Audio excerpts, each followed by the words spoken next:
Hello, my name is Celina Loew, and my presentation will be on the depiction of fascism within Langley's A Wrinkle in Time.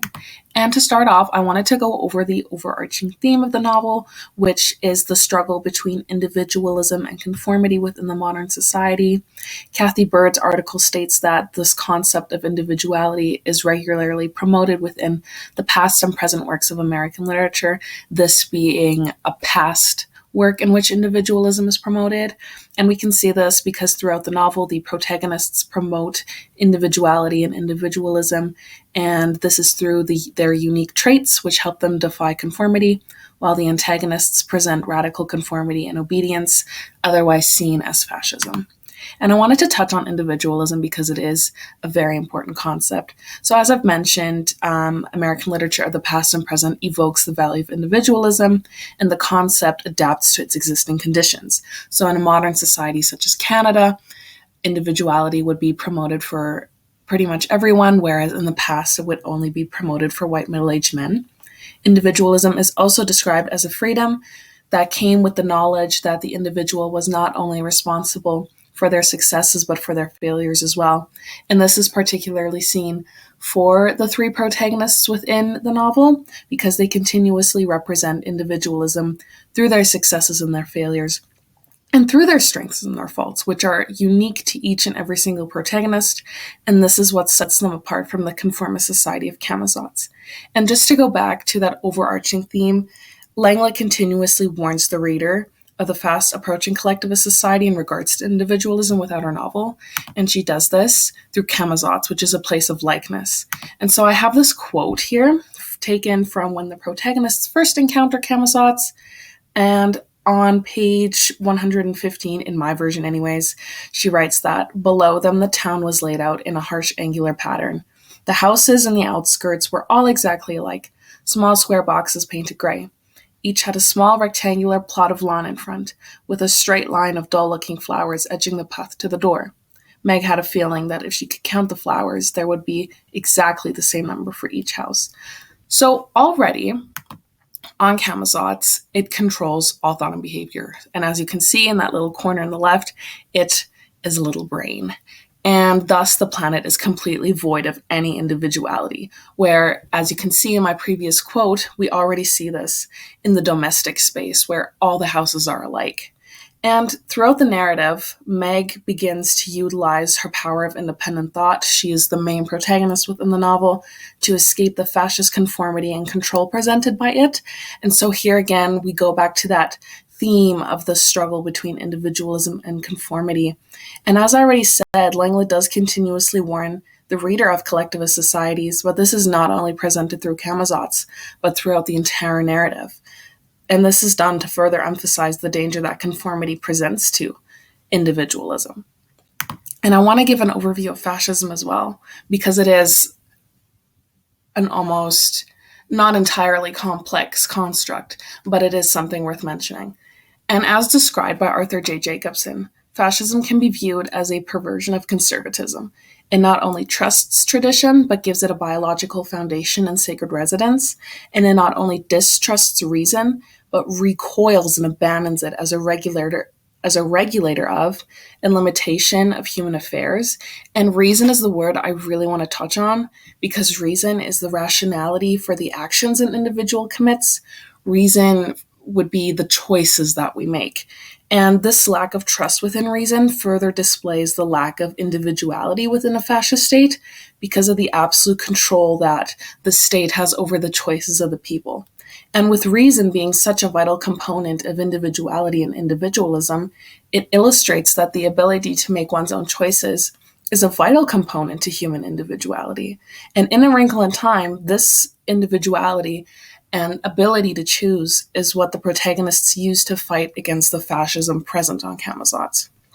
And because of reason, Jacobson continues to describe that the fascist knows that in a world where reason is always a temptation, tradition must be merciless and hard. And the tradition that Jacobson refers to in his article can be directly tied to the action of repetition and the strict schedules that the citizens have to abide by on the planet of Camazotz. And in creating like spaces like the domestic space that we saw in the beginning and schedules, the citizens of Camazotz become entangled within a repetitive cycle, which again is directly tied to this concept of tradition for fascist regimes. And I have a quote here: all in rhythm, all identical, like the houses, like the paths, like the flowers. And that repetition of the words all and like are used to reinforce the radical conformity present on Camazotz. And this radical conformity presents a danger because the citizens of Camazotz, in breaking the tradition, could be under large scrutiny and potentially in danger and being seen by higher authorities. And this is evidently depicted, this terror in breaking the tradition, by all the citizens and the children that the protagonists encounter on their journey. But they meet a mother in the domestic space they first encounter, which paints the most vivid representation of the fear accompanied in breaking this tradition or the repetition. And the mother says, "Oh no, the children in our section never drop balls. They're all perfectly trained. We haven't had an aberration for 3 years." And so the context of this is that the children, they have strict schedules and they're told to bounce a ball in the same rhythm as a sort of playtime outside, if you will. And in telling our protagonists that there hasn't been an aberration for years, the mother perfectly describes Camazotz as a fascist regime, because there should be no people who differ from what the state wants or says, and if so, you're either disposed of or trained to do exactly what the state wants. And this is seen when the children enter the center of Camazotz, where they meet the boy of the mother who dropped the ball and wasn't able to bounce it in rhythm, and he's being shocked into conforming to the strict schedule. And so Jacobson continues to write that the fascist knows that sustaining tradition in the face of reason requires discipline and violence. It requires keeping the strange, the different, the other at bay. And so if you wanted to directly tie that to the boy who couldn't bounce the ball in rhythm, again, there's that discipline and that violence used to keep the other away from the rest of the population. And in A Wrinkle in Time, the other can be directly tied to the three protagonists, as they all have exceptional abilities that signify them as strange or different, and they set them apart from the conformed society. Our main protagonist, Meg, is the best example when speaking of the other because of how extremely stubborn she is to conformity, not only on Camazotz, but also on her own planet. Meg is an outsider wherever she seems to go. She doesn't conform to teachers. She doesn't conform to other students. And on Camazotz, it condemns her individuality, though this stubbornness does end up becoming her greatest gift in the fight against conformity.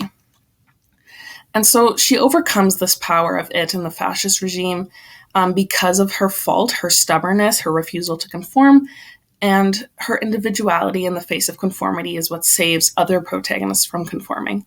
And by refusing to conform, Meg utilizes her individuality to recognize and depict an emotion or behavior that fascist regimes do not practice or endorse with their people, which is love. And so I have a quote here: "Love, that was what she had that it did not." And in using love as a factor that frees Meg and other protagonists from conformity, Langley depicts that repetition and tradition, which are both such vital elements of the fascist regime, are threatened by the irregularity and spontaneous nature of love as both an emotion and a behavior. And when tying this to reason and the ability to choose, the freedom to choose, love becomes dangerous to fascist regimes because Meg chooses how to love and she chooses how to voice her love. And this further emphasizes individuality because love is something different for everyone. And I wanted to compare Camazotz to Nazi Germany because the novel was actually published around a decade and a half after Nazi Germany fell, and I see very many comparisons. And so I have four very broad ones that could be narrowed down with further research, but fascist regimes have controlling and persuasive leaders. This brings the population to conform with the expectations and changes made, so our antagonistic brain, like Hitler, is persuasive and structures the behaviors and routines of the people. We have traditions and routines are important for the efficiency of the state. Again, these schedules and these repetitions seem to provide stability, and this is what is emphasized within fascist regimes as important for efficiency. People that do not fulfill the expectations are rid of. They threaten the stability of the state. In Nazi Germany, for instance, this could be seen as the Jewish population. On Camisards, although I didn't mention it directly, this is seen with ill or deformed people. When their protagonists see this as murder, there's the reply, murder is the most primitive word. And this is what really represents Camisards as a fascist regime, because they believe that annihilation of groups of people serves for the greater good, and they don't see it as murder, which is exactly what happens within fascist regimes or radical regimes. And the fourth is youth indoctrination ensures the stability and the future of the state. And of course, we see this with the children. They're already being brought into this life of strict schedules and following orders. And to kind of wrap it all up, we do see a rise of individualism within our world, within the modern society. There is a rising acceptance, though conformity is still a mediator between the individual and society. And this creates a sort of notion that conformity is the safer and more favorable choice. So, for example, schools, the presence of cliques and the need for teachers to assimilate less progressive students with the more progressive students. We have society, the ostracizing of those different from the self or the group. Politics, conforming to one perspective and condemning those whose perspectives do not align with the self. And there are just so many more broad areas in our society, in our modern society, to view in regard to the persistence of conformity that seems to override the promotion of individualism. And as Langley continuously illustrates in A Wrinkle in Time, that individualism is in danger because of collectivist societies. And although it may not be radical in the modern sense in societies such as Canada, where individualism is accepted, they still practice promotion of individualism, but only in regards to conformity or groupings of people. For politics, for instance, one can have their own opinion, yet they are still part of a group. And this is because it's easier to appeal to groups rather than to singular individuals. And that's why conformity still overrides individualism. And to end off, I have a quote from the novel, which is very important to me regarding the topic that I've discussed with you today. As you can see, like is a word that I associated quite often with Camisards because of how similar everything is, and with the voidness of individuality that's present, whereas equality represents reason and the choices that individuals are let to make. And I find that these words are too often grouped together in being similar, and yet they're so radically different, which is why I wanted to end my presentation with this quote and leave a lasting impression that the promotion of individuality is still a problem within society because it is still being overridden, because equal is still being drowned out by the need for likeness of people. And with that, I would like to conclude my presentation. This is my Works Cited page, and I will be welcoming any further questions that you have regarding my presentation. Thank you.